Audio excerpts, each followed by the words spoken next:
Che i lavori si debbano fare non ci sono dubbi, anzi sarebbe ora che l'ANAS cominciasse ad installare anche le barriere di sicurezza, oltre a sistemare i giunti come si sta facendo sulla statale 640.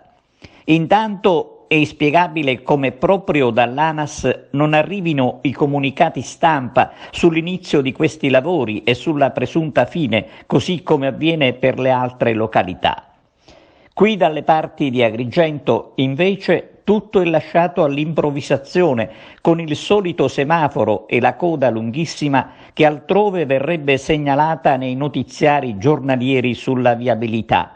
Da noi non succede neppure questo, perché il nostro è un territorio mai tenuto nella giusta considerazione.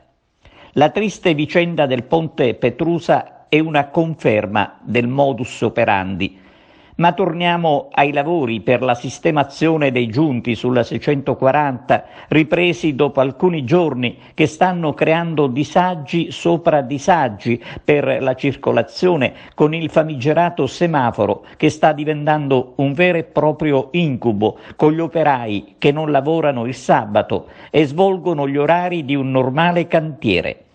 Perché non c'è nessuna urgenza di ripristinare la normalità, tanto a chi può interessare l'esasperazione dei cosiddetti utenti della strada agrigentini.